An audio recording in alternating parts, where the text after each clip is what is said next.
ஏசப்பா பிதாவாகிய தேவனுக்கு, வார்த்தையாகிய தேவனுக்கு, பரிசுத்த ஆவியானவருக்கு கீழ்ப்படிந்தாராம். இந்த பூமியில வாழும் பொழுது 33 வருடமும் கீழ்ப்படிந்தாராம்.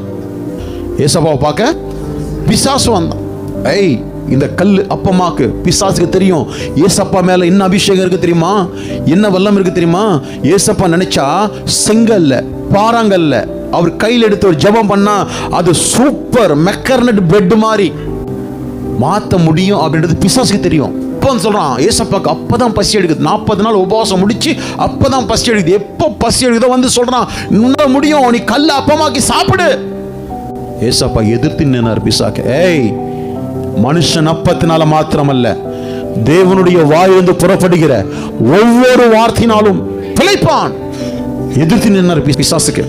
கீழ்ப்படிந்தார் தேவனுடைய வார்த்தைக்கு. பிசாசு விட்டானா? விடல. மறுபடியும் உப்பரைக்கு மேல கொண்டு போனானா. இந்த உலகத்தை, பிரபஞ்சத்தை காட்டுறானா. ஏசப்பா காட்டுறானா. உண்டு பண்ணது ஏசப்பா. பிசாசுக்கு நல்லா தெரியும்.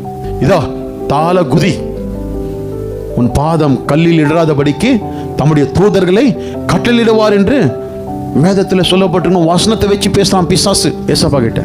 அப்போல போ சாத்தானே, தேவனாகிய கர்த்தரை பரீட்சை பாராதிருப்பாயாக. எதிர்த்து நின்றார் பிசாசுக்கு. கீழ்ப்படிந்தாரு தேவனுக்கு. சொல்லுது, ஆதலால் தேவன், பிதாவாகிய தேவன் எல்லாவற்றுக்கும் மேலாக அவரை உயர்த்தி. ஆமென். அன்பு சகோதரா, அன்பு சகோதரி, கீழ்ப்படி அப்படின்னா கொஞ்சம் கசப்பா இருக்கும், கொஞ்சம் வெறுப்பா இருக்கும் எப்ப பார்த்தாலும். இல்ல, அதுலதான் ஆசீர்வாதம், அதுலதான் உயர்வு, அதுலதான் கனம். இது வரைக்கும் யார் இந்த ஸ்தானத்துக்கு உயர்த்தப்படல, யாருமே உயர்த்தப்படல.